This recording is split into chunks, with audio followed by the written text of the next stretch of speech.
Experience a world of choice. And Automotive Art Cayman. Your car, our passion. And now, Radio Cayman presents The Buzz, an insightful and fresh take on a variety of issues that impact the local environment. This is where we address the topics that matter. Here's your host, Kathy Miller. Good morning, Cayman. It is a beautiful Thursday, July 10th. I really now feel like all the schools are out because, man, there is zero traffic, at least in my neighborhood, on the road. So that's a good thing to see. Welcome to The Buzz. I am your host, Kathy Miller. And, you know, right before the show started, my two guests said they're always collecting intelligence. And that made me a little tiny bit nervous because I was like, hold on now. Which hat does Kathy have to be on? Let me put on my most best behaved hat right now as I welcome from the Royal Cayman Islands Police Service. We have Detective Sergeant Nevron Bradshaw. And we have head of the Cayman Islands Bureau of Financial Investigations. We have Victoria Templeman. Good morning. How are you doing today? Good morning, Kathy. Thank you for having us. No problem. Good morning, Kathy. Good morning, Cayman. Thank you for having us. Good morning. Mm-hmm. So we're going to be discussing all things financial crime, right? Mm-hmm. So I don't really know much about it, although I can say I've been a victim a couple times to, you know, people getting my card information and doing what they can.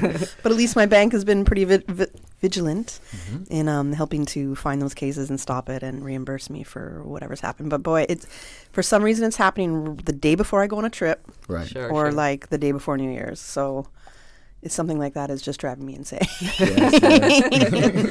But we're here to help. Yes. So we're going to find out a little bit about you, what your roles are with the RCIPS. So I guess Detective Sergeant Nevron Bradshaw, we will start with you. I'm not going to call you your full name and title, by the way. That's fine. So yes, I am Sergeant Nevron Bradshaw. I am the manager at the Financial Crime Investigation Unit.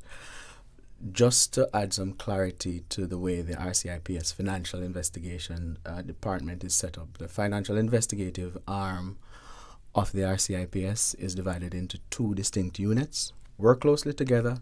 The Cayman Islands Bureau of Financial Investigation is headed by Victoria, who's sitting beside me, and I head the Financial Crime Investigation Unit. I manage a small but diverse team of 4 investigators and an analyst and 2 support staff. We, the Financial Crime Investigation Unit, is domestic facing, so we deal with all domestic, economic or financial crimes. Our duties include dealing with what we call the predicate offenses, like you just described, your credit card, the fraud or theft, and we deal with the spill-off financial investigations that follow that. We also work with some of our other specialist units to do parallel financial investigations. Additionally, we also work with some of our partner agencies like Work and some of the other agencies and do parallel financial investigations with them to assist them. Okay. So that's, in a nutshell, what we do. Victoria, on the other hand, deals with the international side of things. And just before I hand over to Victoria, what we noticed most recently is that most of the crimes that we face locally has a cyber and or an international component. So we overlap in how we function in the space. When you say cyber?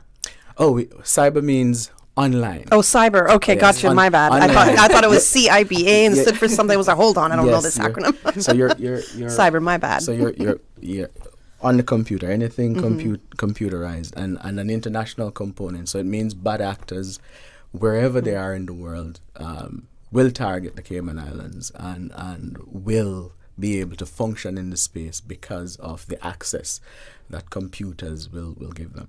Yeah. All right, Victoria. Thank you so much. So as you kindly said, Kathy, I head up the Cayman Islands Bureau of Financial Investigations. I'm going to refer to it as CIBFI because I don't have the time or the patience to use the title. So we're, as Nevron said, we're a specialist unit within the RCIPS, and we are also comprised of financial investigators and analysts from quite a wide range of backgrounds, both in terms of our professional qualifications and also just where we're from. So that gives us a really interesting and diverse insight into both regional crime trends and also international crime trends as well. So we were established in around 2020 and to primarily focus on the law enforcement response to complex cross-border or international money laundering, terrorist financing and proliferation finances. We also tend to focus on investigations which involve cryptocurrency, which is big on the island, and also virtual assets. So as Nevron says, crime now, particularly financial crime, isn't restricted to one jurisdiction. It's worldwide. So we have a lot of overlap in terms of deciding what our individual skill sets might add to sort of global financial investigations. And focus on the areas of specialty. But cyber dependent and cyber enabled crime is definitely something that's had an upsurge recently, particularly on Cayman, where there's a lot of technical companies coming up, and the increase in social media and online presence. It really does make sense why that has happened. Yeah. I just want to take it back to a minute when you said did the department or the unit open? Right. Is that CIPFI that opened in 2020? Yeah. That was just yesterday. Yes, yeah. But the Financial Crime Investigation Unit has been around forever, for a long time, and so much of what CIPFI does, it's almost a separation. Much of what CIPFI does was covered before it was under one umbrella, the Financial Crime Investigation Unit, but there was a need for a separation and so to better handle or better tackle the threats that we faced as a jurisdiction, and so we did what we needed to do. So Victoria, you're more international. Yes, that that's you covered right, more international cases. Okay, and Detective Bradshaw, you're more domestic, right? The local stuff. Yes. Okay. And as I say though, a lot of what we're facing has an international component to it. Of course, it has to. Yeah. Absolutely. Well, I'm assuming that it has to. Absolutely. You got to learn from somewhere else. Get your chops. Not that I'm encouraging people to learn these kind of things, but that's interesting because what Detective Bradshaw, what you had pointed out was, I think there's 4 people in your unit. Yes. Which is tiny. And financial services is Cayman's largest contributor to our economy. It's our hugest industry. Yes.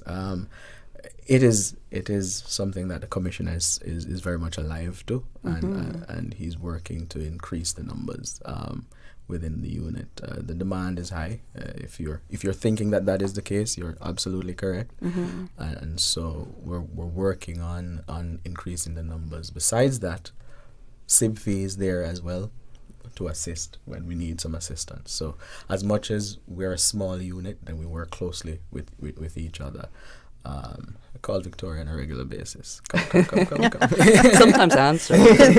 Take the work off his shoulders a little bit there. That's what I'm hearing in that sense. So when it comes to financial crime, I guess, how do we exactly define what financial crime is? So financial investigation or financial crime investigation is really, I like to call it lifestyle investigation, because all of us have got a financial footprint of some description. For instance, I'm sure you bought a coffee this morning. You've paid over, you've had a financial transaction. So the sort of general sort of definition is that financial investigation will determine where money comes from, how it is moved and how it is used. So it's essentially what individuals and businesses do every day. Yeah. You pay for your coffee, you have a direct debit, you pay your mortgage, so it really is what's your lifestyle and what's your motivation. So in that respect, it touches on all different other types of crimes. So we work hand in hand with our other departments within the RCIPS. So for instance, we will work with our crime task force who focus on drugs and guns and serious organised crime. We will work with our criminal investigation department, again on serious crimes, burglaries, robberies, that sort of thing. Community policing, if they're the guys who are out on the ground doing that intelligence gathering and seeing what's happening in the community. So if they see something suspicious, or if they believe that, say, a bundle of cash is going to be used in crime or is the proceeds of crime, then they will come to us and ask for some guidance on that. But I think sometimes people don't understand that there are, as again I say, it's a lifestyle investigation. So there are touch points on crimes that you wouldn't necessarily think had a financial element, but financial investigation can be utilised. So murders, missing persons, kidnaps, because you are transacting and it's people's motivation, then I can look at your bank statement and see where you were at a particular time, if you've made a transaction or if you've taken money from the ATM. Yeah. So in terms of establishing where people are at what time, which is particularly useful in missing persons and kidnap investigations, then we're able to do that. So we're not just sitting there, looking at spreadsheets all day. Right. That does take some of our time, but so financial investigation really does cross all aspects of life. Yeah, it certainly paints a picture as to who you are and what your habits just might be. And if suddenly you start buying up houses or you start going to the most expensive restaurant on the island, and we can look to see your source of funds and where that is coming from, then it gives us certain lines of inquiry to follow. Yeah. Right. And I think that's something that, when you watch the movies or the certain TV series, there's always that warning in there, especially if it's drug crimes, right? Sure. And it's, somebody making a lot of money as a drug dealer, for example, right? And, it's usually the man that's behind the operation, and they have the wife that wants to live a certain lifestyle, and then all of a sudden she's buying and all these lavish things, and that's how people kind of get caught. So, I understand that point in the lifestyle, how that can change. But Cayman has a very affluent lifestyle. Sure. It's all across the board, the different kind of lifestyles, but predominantly we're a pretty luxury island. When compared to some of the other jurisdictions in the region, for sure. Right. Yeah. So when it comes to lifestyle here, how do you gauge that?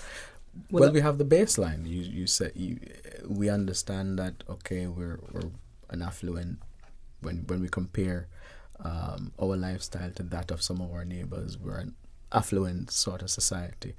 We know that, and so you're measured with that in mind, and we're looking at empirical data. We're looking at changes, right? So we understand what is normal and what might be irregular, and so it's really analyzing the trends in your financial habits and so forth. So it works using the same methods. And people are habitual. Yeah. Generally, people like their comfort zone, and they'll go to the same restaurants, or they'll do the same thing, and even sort of assessing, well, are they spending a lot of money, overseas? Why are they doing that? Why are they not, spending it here? Right. So it's just those little trends and habits, and you can. It's interesting that you can quite easily see, people's movements and what their habits are. So it's any change in that, and we call it the sort of big picture. So it's in the context of their usual lifestyle or their usual business. Is this strange? And what's the motivation for that change? Yeah. And what sort of pressures might people be under that might push them into that? Yeah. Right. That's true. I forgot that there's that outside factor as well, where it might be something else kind of pushing a person to, absolutely, or blackmailing them to have a certain way of life or something like that, right? So we're going to get into what some of the most common financial crimes are in Cayman that you're aware of, but we're going to go to a commercial break first. So when we come back, we're going to get into those details. Thank you. I'm Michael Webster. And I'm Denise Brown of Cayman Insurance Center. Family is not the most important thing, it's everything. We have worked with the community and their families on protecting themselves for the future. Whether it's providing top-rated life insurance or protecting your family's household investment. From our family to yours, we understand and we care. I'm Denise Brown. Call me at 814-7229. And I'm Michael Webster at 925-5433. We are Cayman Insurance Center, specializing in property, life, and other lines of insurance products and services at an affordable rate. We are Michael and Denise at Cayman Insurance Center. Call today. Looking for fresh, healthy food that's full of flavor? Then you've got to visit Kirk Market. Our dishes are made with fresh, high-quality ingredients. Enjoy vibrant mixed greens or satisfying pasta salads. Or try one of our delicious grill options like blackened chicken, spicy beef steak, or grilled salmon. Looking for something light and flavorful? We've got sushi rolls and poke bowls prepared daily. And don't forget to explore a hot bar or Billy Fresh salad at the salad bar. Stop by Kirk Market today for breakfast, lunch, or dinner and taste the difference. Eat well, live well with Kirk Market.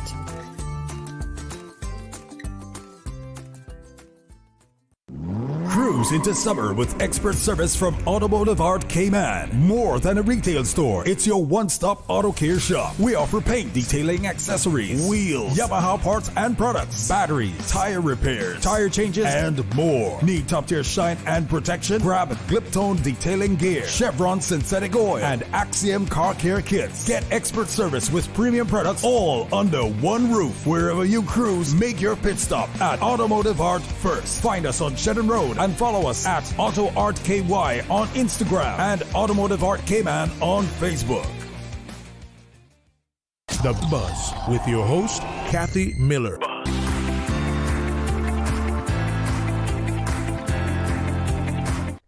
Good morning. Welcome back to The Buzz. We are talking all things financial crime this morning.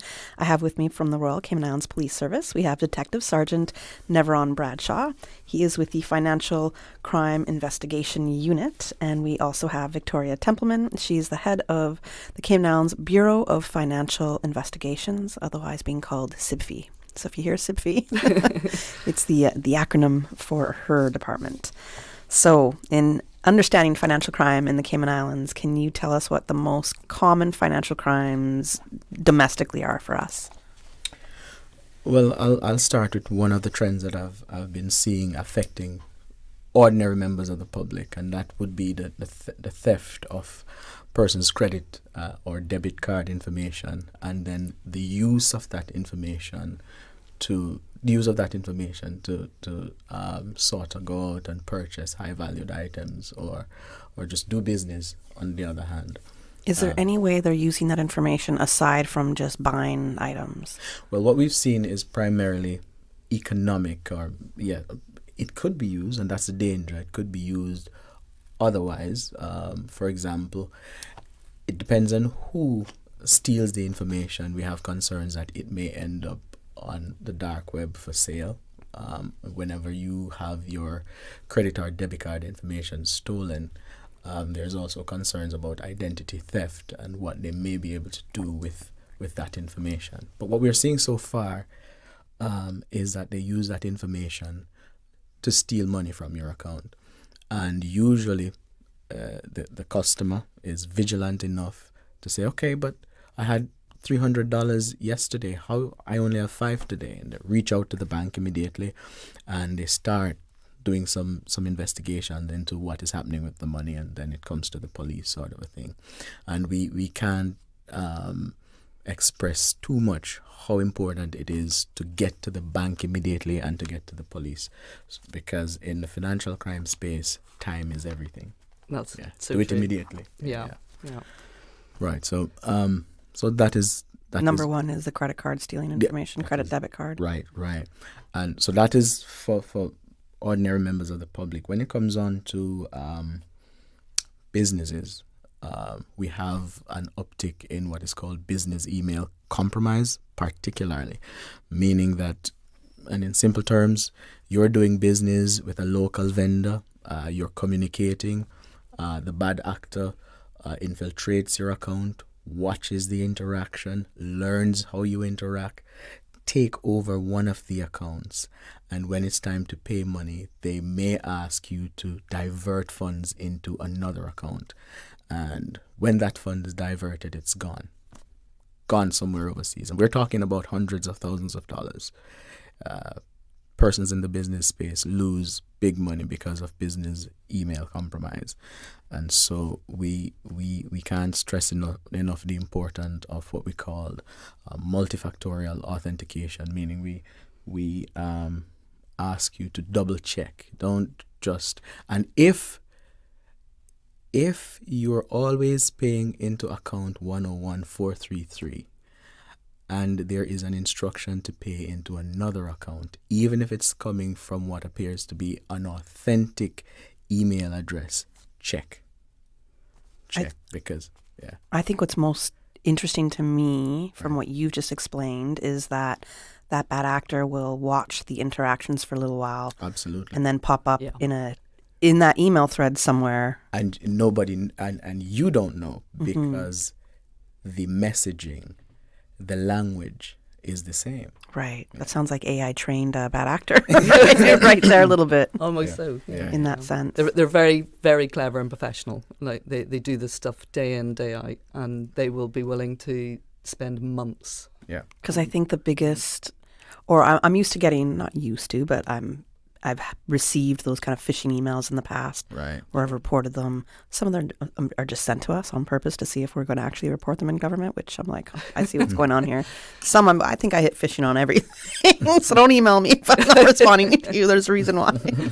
But to me, it seems like I'm seeing like the more obvious ones. Yeah. And I don't think I've heard of a situation where, as you've just explained, Detective Bradshaw, that they're watching interactions for a little while and they're able to just kind of sweep into an email thread and put their own email in, and you think it's the same person that you're interacting with. Absolutely. And so that is, I think Victoria was alluding to the fact that the Kandiwaki domain is one of those that seem to be vulnerable. Right. To hacking. Right. Why? What's wrong with the Kandiwaki domain? No, I'm not a cyber expert. John Watson, who's our cyber expert, would be much more able to explain that to you. But what I can tell you is it would appear that some of the, what would I call, the protections that some of the more recent domains have at their disposal, that Kandiwaki doesn't have it. And it's been around. Kandiwaki has been around forever. You remember way back in the day when everybody had a Kandiwaki sort of absolutely. Everybody did. Yes, but people have to move away from it now because of the vulnerabilities that it presents. And I can only speak to that because I've seen where on a number of occasions the Kandiwaki is at the center of the conduit to persons' email addresses and accounts. Okay. Yes. So this is a big recommendation that the RCIPS are giving businesses. Absolutely. Not even just businesses, but also individuals, try to move away from that Kandiwaki address. Yes. I think to expand it a little bit, I think now we are seeing trends where, because the sophistication is much more, it may not just be Kandiwaki domain. All domains have some vulnerability because these guys are professionals. They know what they're doing. So, and they will very often just do a little tweak that you're never going to notice because we're all busy people. And so, it's going back to that sort of ask the questions, or if you notice something, just even a little bit of change, or if you're asked to do something else in terms of transferring money to a different account, then just take a breath and ask the question, why are they asking me to do this now, or what's the change been, or let me just confirm with them that is actually true. So I think it's a little bit unfair to pick out one domain, because I think it's the sophistication has got such that all sort of aspects of business are vulnerable, and if there's a requirement for cybersecurity advice, then the RCIPS is more than happy to provide that, and I'm sure John will facilitate that. Yeah, John is the guy. John, where are you at today? We got some questions for you. All right. Any other common financial crimes that you're seeing happening to people of the Cayman Islands? So businesses or individuals? So I think from this slightly more international perspective, and everyone quite rightly alluded to it earlier, we're seeing a lot of investment scams that are perpetrated through social media. So they used to be called sort of romance or confidence scams. So again, really good professional criminals who will bombard your social media. You might get unsolicited WhatsApp message or Telegram message, and encouraging you to, make these investments. So they'll find out all about you and get your confidence, and it might be that you start dating or you think you're dating, and you never meet this person, and that can then lead on to you investing in sort of normal or what we'd call sort of old school investments, but also we're seeing a lot more in terms of the cryptocurrency world now. So again, there's no shame if you've been a victim of this. Please report it as quickly as possible. It's becoming more and more a trend globally, and they're professionals at this. They are sitting there. Their entire job is to, bombard you with lovely messages, tell you how wonderful you are, learn details about your life, and then switch and encourage you to make these investments. And by the time they ask you for a favor, and sometimes it's an investment, sometimes they're asking you to transfer some money from either your account or money that will come in from another source to your account, and they ask you to transfer it probably through Western Union. And what you end up doing is playing a major part in a money laundering scam. Right. So you're almost assisting, an accessory to. You're transferring. No, I'm going to keep it. Well, I don't know about you. So but if you retain it, yes, or if you transfer it, you're involved in money laundering. How am I at fault if somebody magically just put money in my account? And you know what? I did hear of a woman that recently was arrested thinking that it was a blessing from God. Absolutely. Like $250,000 or something. Because unfortunately, I don't think God has ever put money in an account. and that is the thing. There is retaining a wrongful credit is an offense. Oh man. Yes. Okay. So if you magically get Christmas every day. If you get money in your account and you dishonestly retain it, you know that, okay, this $50,000 had no business in my account, and you just don't alert the bank or you spend it, you certainly use it. It's an offense. So I think it comes back to asking those questions. If something unusual happens or say, hey, you're asked happening? to do something, then just take a breath, ask your friend, your family member, does this look right to you? Yeah. Or contact Financial Crime Investigations Unit. As much as they can give you all the advice. As much as we might want to turn a blind eye to somebody, dropping $250,000 in my bank account, something like that, we got to ask the questions, right? Yeah. And one of the things we're noticing as well, especially for the elderly, as it relates to the vulnerable, the elderly, is the AI-driven impersonation. So, phone call, a cloned local number. Your local politician, somebody you love and admire, is calling. It's their voice, everything to do with them. They have the information. So the content of the messaging is what you would expect. And the voice is spot on. And they're saying, look, you need to get some money here or get some money there. And we've seen people fall for these sorts of scams. I have heard about these scams. Yes. Not necessarily in Cayman, but I've heard about them with the AI impersonation, but bank managers calling clients. Absolutely. So you think there's that huge trust, and the bank manager, and right.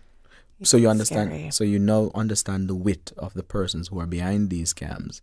They may know that within the Cayman community, the politician or the leader of the leaders in government are persons who people look up to and respect. Right. And so Trust. they use that trust. They use that trust against the most vulnerable people. That's so scary. I'm glad the Caymanian accent is hard to impersonate right now on AI. It's still having some trouble with that. We got to go to our next commercial break, but when we come back, we're going to still touch on what some of the financial crimes are, and we're going to go into a little bit about asset recovery. And if you have a big story you can share with us on one of your most successful kind of cracking a financial crime case in Cayman is, please do. We're going to go to our next commercial break.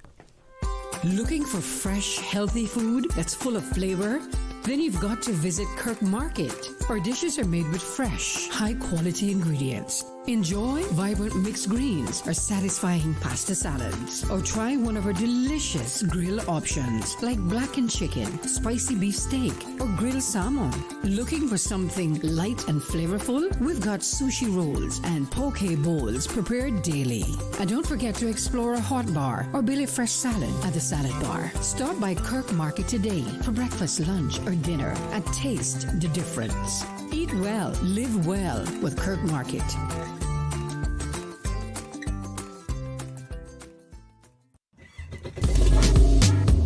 Summer's heating up and the water's calling. From cruising the coast in your boat to riding Yamaha Wave Runners, Automotive Art Cayman will get you ready. We offer expert servicing by Yamaha certified staff as well as engine repairs, performance upgrades, engine and electrical installation, and more. Need it tuned, cleaned, repaired, or race ready? We'll keep you running smooth, whether you're riding waves or racing them. Trust Automotive Art for expert service and upgrades. Find us on Shedden Road and follow us at Auto Art KY on Instagram and Automotive Art Cayman on Facebook.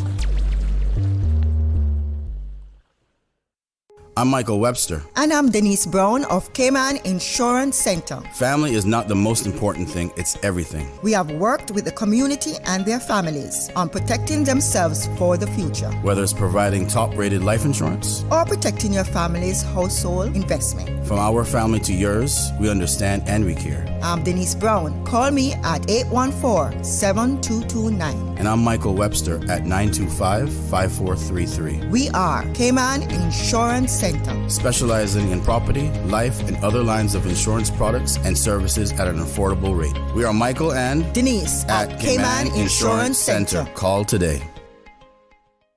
The Buzz with your host, Kathy Miller.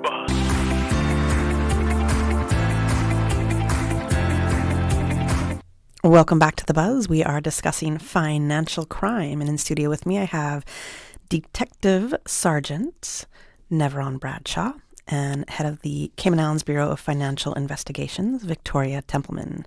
And we were talking about the most common financial crimes that are happening in Cayman. I'm not sure if there's a couple more that you want to touch on, but I do want to ask a question about the cryptocurrency.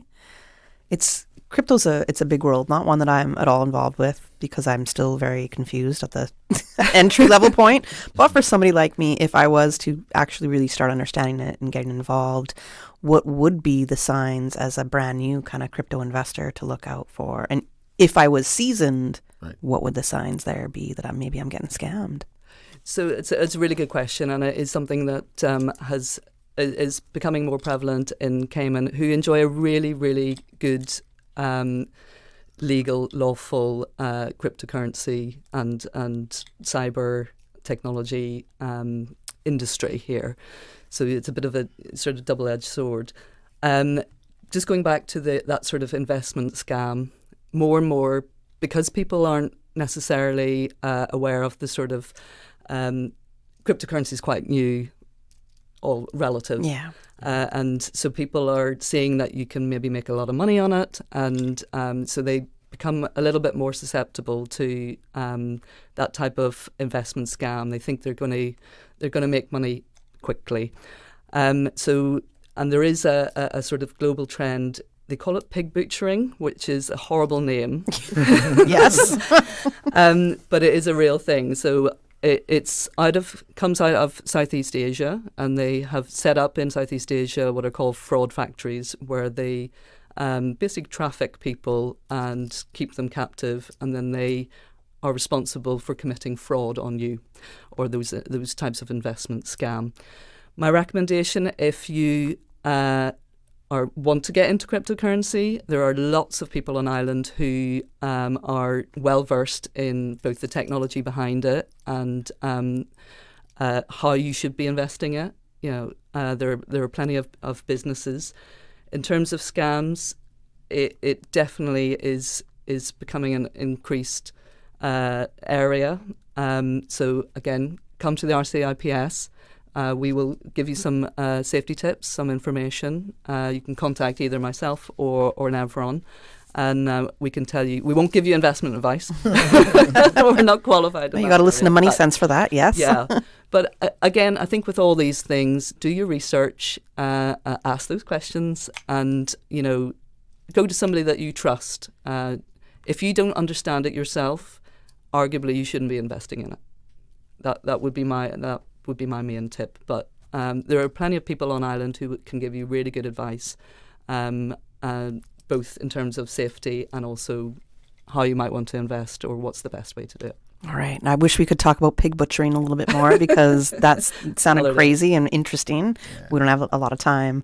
So I guess when it comes to asset recovery, How does the asset recovery method or process work for people in Cayman and businesses? Okay, so asset recovery is really important, and right at the start of the show, Nevron said that we do a lot of parallel financial investigations. So, we will, RCIPS will investigate, maybe the drugs offences, and then we will look at the money side, both as evidence of drug dealing, drug trafficking, but also how has that individual benefited from their drug lifestyle. business, their criminal lifestyle. So we're very fortunate in Cayman to have in our legislation a number of different ways that we can look at asset recovery. Some of them require a conviction, so we need to prosecute people. But we also have a facility to do what's called non-conviction based forfeiture. So that's where you're essentially looking at what assets have been derived as proceeds of crime. So it's a civil process, so there's a lower burden of proof. So we use all of those tools. And why asset recovery is important, not only to try and get victims' money back for them, which is it's sometimes challenging, but also to act as a deterrent to criminals. So most crime is based on a need or a want to make money. That's why people do things. They want to acquire assets. They want the big boats and the car and the property. So in order to deter those people, it actually hurts them sometimes more when you take their money away and you take their assets away. As we often say that financial investigations take the sting out of crime. Yeah, because that's where it hurts. If I go after your money. Yeah, that's true. But the other aspect of that is that if I'm a drug dealer and you take my cash away from me or my money away from me, I can't buy more drugs. Yeah. So you're stopping that cycle and you're preventing them from committing further crime. So it's dual aspect really, and we work very closely with, again, our domestic teams, but also our international partners, because a lot of in the financial space, a lot of assets and money transfers will occur cross-border, so internationally. You press your button, the money goes. So we will work with our international law enforcement partners to try and establish where those assets are and how we might be able to recover them, either for victims or for the Cayman Islands government if there isn't an identifiable victim. So it's a really important aspect of financial investigation and sort of crime fighting in general. I want to ask about terrorism financing, because there's a lot of money in the Cayman Islands, a lot of business transactions, Sure. hundreds of thousands every day being transferred. So when it comes to terrorism financing, how close is the RCIPS involved in cases that could be taking place in Cayman, that they're targeting Cayman? Sure. So that's essentially one of the remits for CIPFI, and one of the reasons that we were set up, because there's a recognition of that global threat.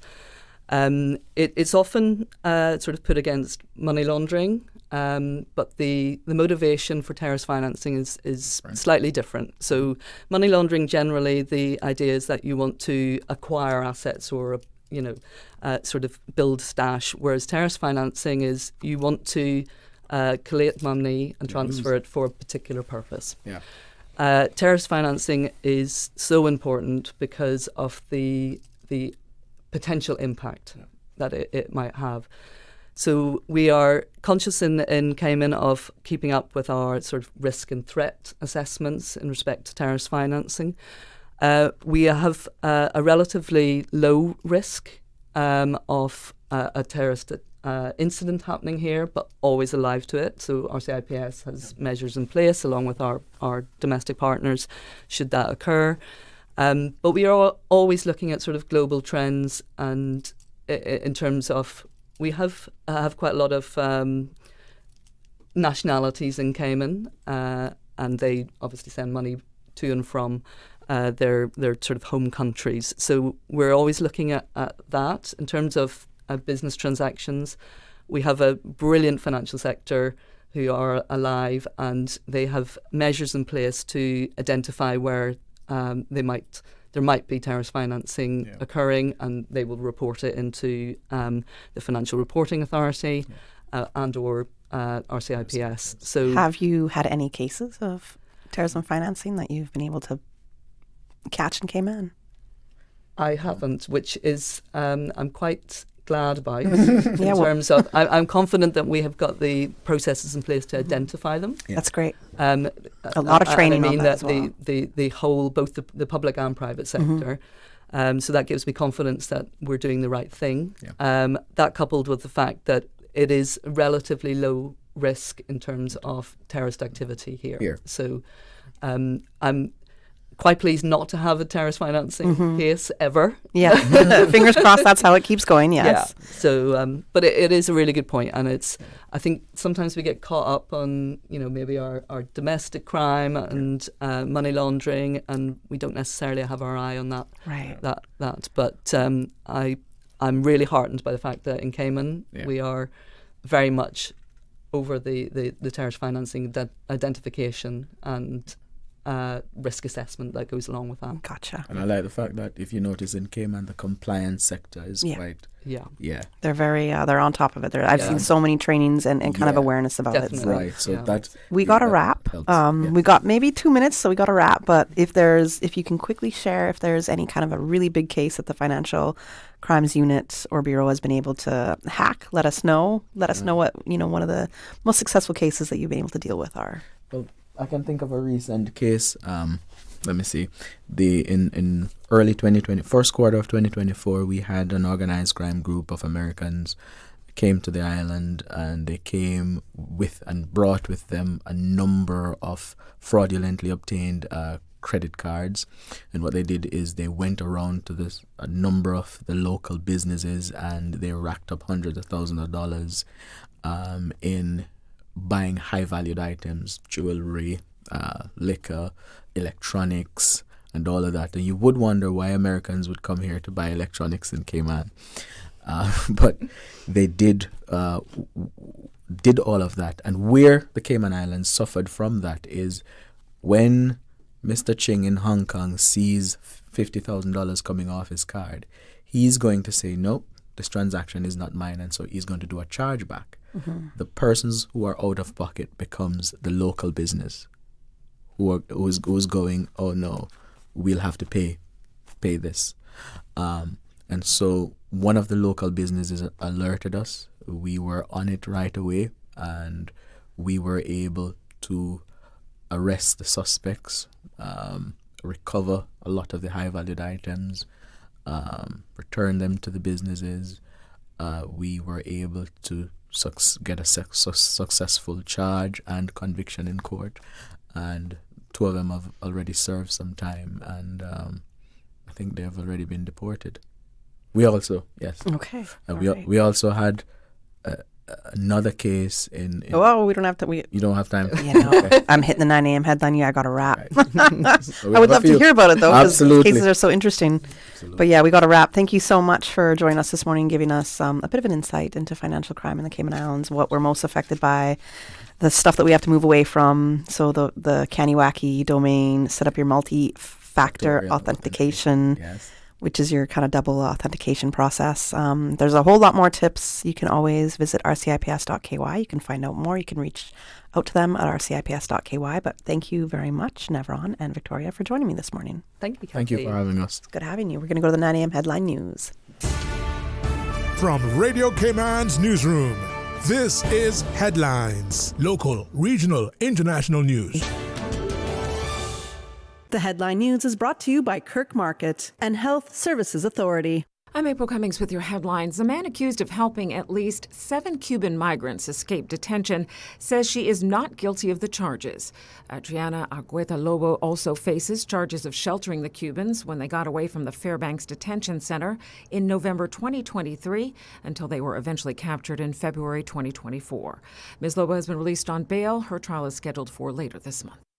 In regional headlines, in Trinidad and Tobago, Martin Anthony George, a prominent attorney and the founding chair of Crime Stoppers International for the Caribbean, has been granted $150,000 Trinidad and Tobago dollars bail after appearing in court on sexual assault charges. The 58-year-old, who also chairs the Tobago Business Chamber, was charged with grievous sexual assault and indecent assault. The alleged offenses occurred on March 22nd at his Port of Spain law firm. George was arrested on July 8th by detectives from the Port of Spain Criminal Investigation Department. Grenada is taking center stage at the World Intellectual Property Organization assemblies in Geneva, being honored in the Intellectual Property Spotlight. The recognition, according to the Office of the Prime Minister, places Grenada at the forefront of global discussions on intellectual property, innovation, and sustainable development, particularly for small island developing states. Those are your headlines. I'm April Cummings. Radio Cayman. More news available at www.radiocayman.gov.ky. Check out our social media pages: Facebook, YouTube, X, formerly Twitter, Radio Cayman Headline News.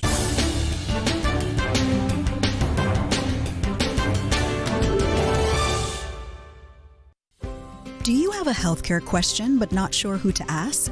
Contact HSA's Patient Call Center to speak to one of our experienced clinical team members. We are here to answer your questions and help guide you through your healthcare journey. Need to make an appointment? Our team can help. Contact HSA at 949-8600 or email info@hsa.ky. At HSA, we are committed to caring for you.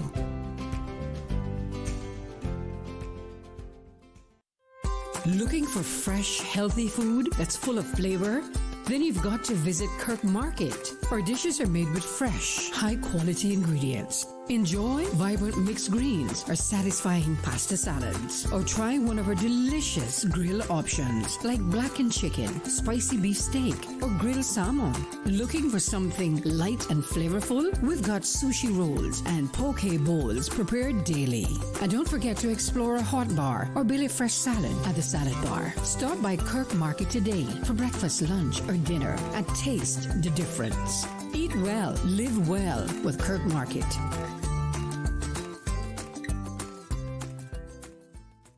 The Buzz with your host, Kathy Miller.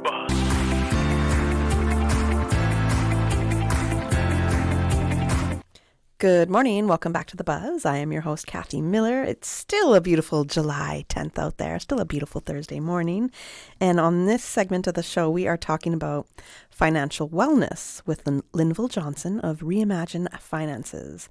He's also a banker, a financial coach, a corporate trainer, a keynote speaker, author, and adjunct professor. Good morning, Linville. How are you doing? Good morning. I'm doing very well, and thanks for having me today. No problem. It's good to have you here. And you're bright and happy, which is great. So a little bit of this is going to transfer to me as well as your financial wellness information, because I'm definitely one of those people that you were silently preaching to during this part of today's Buzz show. So we'll see how that goes. Yeah. Yes, financial wellness. Well, you know, women and money, I just like to spend it. I like to have it, but I like to spend it. So it's just a thing. The more you have, I feel like the more you end up spending. I don't know why this is a phenomenon, but it is. It is. So financial wellness, this is a topic that touches every household and heart, every single person out there. Money is the way that we just get by. If we don't have any money, how are we going to survive? So it's an important thing. And a lot of people say they're not motivated by money. And I can tell you I definitely am. Well. So that is one of my motivations for sure. That's a good motivation. I think so. I think it's a good one to have. So when we're talking about money wellness, what does this really mean to all of us? What does that money wellness term come from? Money wellness. Well, let's look at it this way. Think about your physical well-being, right? Physical wellness. So we know that we should exercise. We know that we should sleep a little bit, right? And we know that we should move our bodies. Well, yes. Financial wellness is pretty much the same, right? You have to focus on your income, manage how you spend, and find a way to save some of it, right? So it's how you take control of your finances and bring it into balance with your projections and your own lifestyle and values. Okay. What about that future part, that future planning? This is where I'm really bad. Well, the future planning comes about because you need to consider your financial goals, or consider where you want to be in 5 years, 10 years, and God forbid retirement, right? And so it forces you to start considering financial planning. And that's how it goes. Now, the elements of financial planning, you have to understand where you are, right? You have to have a vision as to where you want to go. And then you build a plan to take you there. Now, staying the course is where the challenge is. That's very true, and that's with most things, especially, you brought up your physical before. So when we're putting money into our time and sometimes money into exercise and our physical well-being, I can hire a trainer. I can do all the exercises, but if it's not the other things that I'm taking into consideration, which is, how I'm eating, what my level of sleep is, for example, if I'm not consistent and aware of what I'm doing there, none of what I'm really doing in the coaching part is going to make too much of a difference. So there are multiple elements to financial wellness, and you have to take them all into account. Why is it so hard for us to be able to do what's right when it comes to money? Like, we know what's right. We know what we have to do or what we have been advised to do, right? But we don't always act on that. Well, in fact, that's a brilliant question, and I'll tell you why. Because it's a question that I've been obsessing with for the greater part of a decade, right? Because as a banker, what I find is that when you ask persons about their financial position and vision, they give you the right answers. So that we all know what to do, but we don't do it because we know that we should save some, we should invest some, and we should spend not all that we earn, right? But for some reason, it doesn't happen. And what we find is that there is a gap between knowing and doing, right? And that's the gap that we need to close, right? We know what to do, but for most part, we don't know how to do it. And that's what I've come to realize. So is this part of the reason that you've started Reimagine Finance? In fact, that is precisely the reason why I started Reimagine Finance, because this gap is what we need to close. We all know what to do, but we don't know how to execute it. That's something that we have to focus on. Now, with Reimagine Finance, what we do, we help you to navigate that space. I will take you through the step-by-step process, because that's what's also missing. You hear things like, pay yourself first. Yes. But what does that mean? How do you do that? Right? That's true. Actually, something I found shocking recently. I asked some person to prepare a budget for me. And then I realized that they couldn't really do budgets.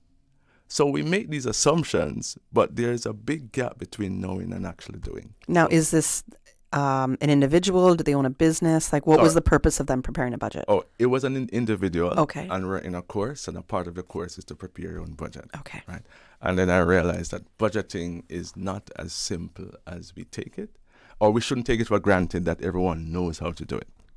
What are the basics that we need to understand about budgeting then? Well, for a personal budget. A personal budget is not, what would I call it? Your personal budget should help you to achieve your vision. It's not something to restrict you. And that's how we usually see budget. And there's also something else to consider. Your budget it's an equation, so it has two sides. It has income and expenses. What we end up doing is focusing on our expenses, how we're going to need to cut costs or cut my expenses or stop buying my coffee in the mornings, what we usually hear. But you also need to focus on your income, because if you can manage your income better, then therefore you can cover your expenses, and then it becomes a lot easier, right? So budgeting is important. Focus on the income, focus on the expenses, and then also budget allocation is important. How much do you put to your savings? How much do you put to investing? How much do you put to your needs, your wants, and so on? So all of that comes into play with your budgeting. Now, is that not managing your income? Like what you just said about figuring out how much you got to put to your rent or mortgage or food or, personal care. Is that not part of how you manage your income? Oh, absolutely. Right. In fact, that's the foundation of financial wellness, because if you don't start to manage and build a foundation, then you can't build, because the budget sets you up to build for your future. Because if you start allocating portions of your income to various aspects of your future and your lifestyle, that's where the magic actually happens. So what typically happens is that you live paycheck to paycheck, right? And that's majority of people. That is really a majority of people. Yeah. Right. You get your income and life gets in the way immediately, right? Right. And we are in Cayman Islands, and what happens? We are living in a country that has one of the highest Cost of living index in the world, right? So immediately you're challenged, right? So you have to find ways to outsmart it, so to speak. And it's through your budget that you can do that, how you allocate your input or your income. But perhaps most importantly, if you can automate elements of your budget so you can set it and forget it, that's what truly helps you. Because typically we spend what we see in our account. What do you mean by automate elements of your budget? Because I'm thinking, well, does that mean just set up my online banking for CUC and my phone bill, or what do you mean by automate? No, it's more than that. Automate the parts of your budget that needs to be done. So saving, for example, if you find that you can't save, you can take a position. Look, I'm going to start saving 5% of my income, 10% of my income, and I'm going to automate that through maybe the payroll. So get your payroll office to do that. So send it to another bank account, not your regular bank account. That's the first thing. And if you can do it at another bank where you don't have a debit card, so it's not so easy to access, that certainly helps, right? So you put some money aside immediately, which actually plays into paying yourself first, actually. Mm-hmm. So that helps you to do that. And if you can actually start putting away a portion of your income, the minimum recommended amount is actually 10%, but that's a whole different discussion now, right? The minimum recommended amount, 10%, and if you can start putting that 10% away every month, you will see how it builds in the background. And that 10% that you save and put away sets you up now to start your investment and start the abundant life that you probably want. Now, I'm sure as a coach, you have heard plenty of times, I do not have 10% of my income that I can save. There's all that, the dollar is stretched to the very last cent. What do you say to those kind of mindsets? Yes. And I feel like sometimes I'm there, so I get it, you know? No. And that's a good question, because that's kind of where the tire hits the road, right? We have all been there, I should say, right? We have all been there. But what we need to understand is there are ways that you can do this. But it kind of starts with a bit of financial planning, because you're going to have to be deliberate about what you do. And as Dave Ramsey would say, you have to give each dollar a job, right? So, so you start by saying, okay, here's what you can do. In fact, what I usually suggest to people is apply what I call the 70-10-10-10 principle. And what that means is that you should not spend more than 70% of your income. And that 70% will cover your wants and your needs, right? Then the next 10%, you should save it, put it to a savings account that you don't touch. Mm-hmm. And the next 10%, you allocate that to your investments, right? And then the next 10%, sometimes we forget this, we give it away, right? We all have charitable causes that we support, even tithing if that's what it is for you. But usually, in fact, once you have an income, it means that you're better than some persons around you. And therefore, you should also consider giving back. So it's not all about you. It's about it's a holistic view. So you spend some, you save some, you invest some, and you give some away. You start with that habit and process and mindset. It helps you to understand that, allocate your income in a more efficient way. You lost me at giving 10% of it away. I can tell you that much. But, you know, it's a starting ground. Some people can absolutely do that, no doubt, right? It's a little harder to get over that hump. But to get back to your original question, what I just said, the 70-10-10-10 is hard to start. Mm-hmm. It's not a good place. Well, it should be where you start, or it's your minimum starting point. But the reality doesn't allow that. So what you can do is do 90, 2, 90, and then 5 and 3 and 2, something like that. Okay. And start. That's the important thing. Just start. And as you go, you start to increase the savings and find room in your budget. In fact, when we do budgeting, what I find is that we have what I call income leakage. That's money you spend, not even some of the subscriptions that you don't even remember you had. And you also find that, oh my God, I'm spending 40% of my salary eating out. And then when you start seeing these things, you can say, maybe I need to just readjust and put the money where I think it gives me most value for my future. Right. That's great points right there. Great points. We've got to go to commercial break right now. When we come back, we will continue our discussion. Cruise into summer with expert service from Automotive Art Cayman. More than a retail store, it's your one-stop auto care shop. We offer paint, detailing, accessories, wheels, Yamaha parts and products, batteries, tire repairs, tire changes, and more. Need top-tier shine and protection? Grab Gliptone detailing gear, Chevron synthetic oil, and Axiom car care kits. Get expert service with premium products all under one roof. Wherever you cruise, make your pit stop at Automotive Art first. Find us on Shedden Road and follow us at Auto Art KY on Instagram and Automotive Art Cayman on Facebook.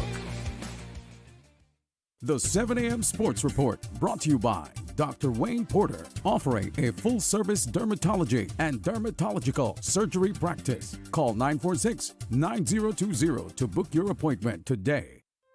Looking for fresh, healthy food that's full of flavor? Then you've got to visit Kirk Market. Our dishes are made with fresh, high-quality ingredients. Enjoy vibrant mixed greens or satisfying pasta salads. Or try one of our delicious grill options like blackened chicken, spicy beef steak, or grilled salmon. Looking for something light and flavorful? We've got sushi rolls and poke bowls prepared daily. And don't forget to explore a hot bar or Billy Fresh salad at the salad bar. Stop by Kirk Market today for breakfast, lunch, or dinner and taste the difference. Eat well, live well with Kirk Market.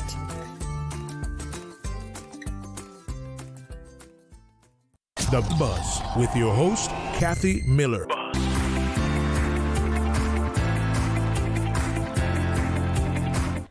Good morning. Welcome back to The Buzz. We are talking about financial wellness with Linville Johnson of Reimagine Finances. He was just giving me a bit of advice there on some mind shift that I can do when it comes to how should I budget. If I've never really budgeted before, what that could look like. And he gave one example of a model, 70, 10, 10, 10. So 70% of your income is going towards not saving. Your expenses. Saving. Your expenses, yes. 10% towards saving, 10% towards giving it away. That was one of them. And what was the other 10%? 10% to investing. Yes, 10% to investing right there. And investing is another part that I do want to delve into, because you're often taught or advised when you're trying to get a better hold of your finances to invest your money. And that can be a dark world if you don't understand it. I don't want to say dark, but it's just, it can be a very confusing world when you don't understand it. So if somebody was to take the most basic, simple steps towards investing, how could they start? And should they start if they're barely even managing their own finances? Actually, that's a very good question, because investing is not as simple as it sounds. And before you can even start investing, your financial foundation has to be stable, right? Because what I've seen happening is that persons start investing, and as soon as an emergency event comes up, they withdraw everything from their investments.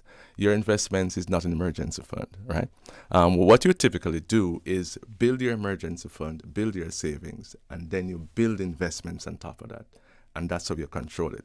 So and it's also, what we also say is that you save to invest.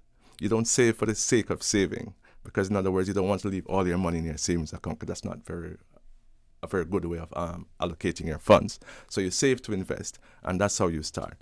And I often think about this. Would you fly a helicopter? If I handed the keys to my helicopter and say, go fly, would you just jump in and fly? Probably not. No, you wouldn't, right? Investing is pretty much the same thing. You don't just start investing like that. What you need to do is perhaps get some advice on how to invest. Have a financial advisor who can direct you into simple investments. So if you can find an instrument where you can say transfer that 10% per month, that just goes to, it goes to some kind of fund that gives you a return. And usually what happens, they can tell you up front that, look, this is for 2 years, you can invest 10%, invest $500 per month, will give you a return of 6, 7, 8, 9, 10%, whatever the rate is, and you just keep building there. And when that gets to a certain level, then you can move it to another level as well, another type of investment, and you start your investment diversification. So that's how you build it, to grow it, and then you start to diversify it. Now, I want to ask, is there a bad rate of return? What would you suggest? But I feel like there's so many questions regarding the investment part that we can get into, but is there an investment that a beginner investor should not consider? Well, as Warren Buffett says, the first rule of investment is never to lose your investment. That's the first rule, right? The second rule is that you should get a return that is higher than inflation. Okay. That's the second rule, right? And then, but then when you start to think about it, higher the interest rate goes, then the more riskier the investment becomes. So therefore, you need to start balancing risk against reward. I can give you 60% return, but you may lose all your investment. Or I can give you 9% return and protect your capital in the process. So these are the things you need to think about. Right. Yes. Boy, do I like risk, but I don't know when it comes to money. That's for sure. All right. So what common obstacles keep us from saving effectively? I'm going to say that I believe the cost of living is a huge one, because if you're making a certain dollar amount and you're not, like, for example, the minimum wage just went up, that'll be effective January 2026. But if you're not making above a certain amount, and employers aren't mandated to have to give you a raise at any point. So if the cost of living keeps rising, we know inflation has, at least in the first quarter of 2025 for Cayman, how are you able to save? And what are the biggest obstacles preventing us from saving? Well, you said it right. The cost of living is one of the biggest obstacles that we find, because when you go to the supermarket, you see something you purchased last week for $5 is now $7.50, and things like that. So the challenge is real, and even when we want to save, we find that you start saving and then something happens. You wake up, you have a flat tire. Today's a flat tire. Tomorrow it's your mom needs a medical emergency, or your child or your pet, or something happens. Murphy's right? Law. Yep. Right. So these things will always prevent you from saving. But so what you need to do here is try to outsmart it, because these things are going to happen. In fact, it's a part of life. So you try to outsmart that. And again, it goes back to automating your finances, automating your salary.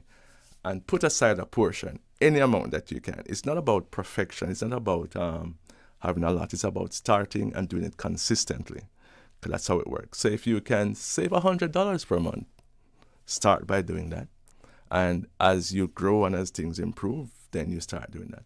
Also, when things happen, like you get unexpected funds, a bonus maybe, or you win the lottery, or whatever, right? But you get some additional funds. So in those instances, what you do, you can choose to either put all of that to your savings, or put a portion, at least a portion, to your savings, or even apply the 70-10-10-10 to all additional income that you get, right? And so therefore, it gives you room to save something, because you have to build the habit to save, and that's what's also important. So you have to build a habit and align your future goals with your current reality. How can we build daily habits for better money wellness? Okay, so daily habits has to do, well, it starts with the mindset, actually, right? And in the book, Paychecks to Prosperity, it starts with mindset, because before anything great happens, it happens in the mind. So it shows up in the mind before it shows up in your bank account, right? And so the habits that you want to think about is spending less than you earn. That's a habit we don't think about. Saving a portion of your income, investing a portion of your income, avoiding impulse spending, things like that, right? So these are the things. The trait of being a woman is impulse spending. Yes. No, in fact, I've been getting these emails this week from Amazon Prime about Prime Week or Prime Day or whatever it is, right? Unsubscribe. Yeah. And I'm like, I'm not even going to open these emails, because if you do, they are going to lure you to spend some money. Right. And when that happens, it just derails your opportunities to save, right? So you have to find ways to automate it and do it in such a way that it doesn't interfere with your normal life. And make the habit to be consistent, think about it, and also plan it, right? You know, I think I'm going to automate a little bit of my paycheck that comes in. I think I'm going to do a tiny little bit of that. Yes. Automate that payment, send it somewhere else where I'm not going to touch it, where I don't have to get a debit card or credit card for that account. Absolutely. That's a tip I'm going to take for sure today. You have a Reimagine Money Savings Sprint course. Can you tell us a little bit about that? Since we were talking about the money saving part, tell us about that. All right. So I introduced that course because I realized that statistics, 70% of working professionals have no savings. And if they have savings, they have less than 10,000 in savings. And then it also means if you have no savings, then chances are you also have no investments, right? And so I introduced this course to help persons to learn how to save. Now, initially when I launched it, persons thought it was going to be another course that told you about budgeting and preaching to you and making you feel bad about not saving. But no, what it is, it offers you practical solutions to saving regardless of your income. Right, so that's how we focus it. Because what we do, we show you the tools, we show you the path, and we show you what you can do. Also, we help you to find where you have income leaks, I'd call it. And once you cap these income leaks, you can actually redirect those income leaks to your savings. And that's one way you can also start. Also, if you think about it, another tip that I showed was save all your $1 bills for a year and see what happens at the end of the year. You'll be shocked, actually. Okay, that's what I use for tips, tipping others. But okay, that's an interesting When you method. get home, take all your $1 bills out of your purse or your handbag and put them away. And see what happens. I do that to coins, but then they never go anywhere. But I still do that to coins. $1 bills and probably perhaps $5 bills. In fact, I can tell you a personal story because my son, I remember that's about 2015, was about 14 or so. He comes to visit me on holidays. And I said to him, okay, tell you what I'm going to do. I'm going to save my $1 bills just for you. And he goes like, Dad, how far can a $1 get? Anyway, I started. And the next holiday he returned, I handed him $397. I'll never forget. He was about 14 years old at the time. And he looked at me absolutely stunned, like, I've never given him so much money, right? I think, Dad, what's this? I'm like, yeah, those are the $1 bills we spoke about the last time you were here. And I saved it. And when he came, he was able to get some money in his hand for his pocket money while he was here. And so what that taught me is that the simple, easy habits that we don't even think about is what can save us sometimes. Right. And help us to get along the path of savings. Absolutely. And sometimes we can overcomplicate things and make it a lot harder than it has to be. So yes. I feel you. We've got to wrap up. So I know you brought a book. So I'm assuming this is your book. Yes. Yes. So tell us, because we know you're a financial coach, you have Reimagine Finances, you're a banker, you're an author and adjunct professor as well. So where can we tell us, very briefly, a summary of this book, and where can we get it if interested? Okay. So Paychecks to Prosperity was written for busy professionals. First is we are all earning a paycheck, and then and it helps you to break the paycheck to paycheck cycle, because that's what we're seeing. And what this book does, it takes you through the stages. So it starts with the foundation stages, where it helps you with your mindset, your habits, and putting the foundation in place, putting your budget together. Then it takes you to the second phase, which is where you build your financial stability. This is where you start to save, build your emergency fund, pay off your debt if you have debt, and just get your finances in order. And then the third phase takes into what I call the abundance stage, right? That's where you start to invest, you start to increase your income, and that's where the real abundance starts, and that's where building wealth actually starts. So it takes you through the 3 phases, right? So it meets you wherever you are on your financial journey. And where can we find this book? It's on Amazon, actually. Paychecks to Prosperity, your daily guide to financial mastery. Okay. Right. And people can visit reimaginefinances.com if looking to sign up for any courses with you, because you're very much about the mindset shift here when it comes to thinking about your finances. That's a big theme that I've uncovered, at least in our brief 30 minutes of talking here. There's so much more for us to talk about and get deeper into conversation about, but time just does not allow. Oh, boy. So we have to wrap up. If there's any other way you want people to get in touch with you, please let us know. Well, I could give you my links you can put in the show notes if anything. But Reimagine Finances, it's on the internet. Paycheck to Prosperity is also on Amazon, and I can be reached at 936-0920 as well. All right. Thank you so much, Mr. Johnson, for joining us this morning.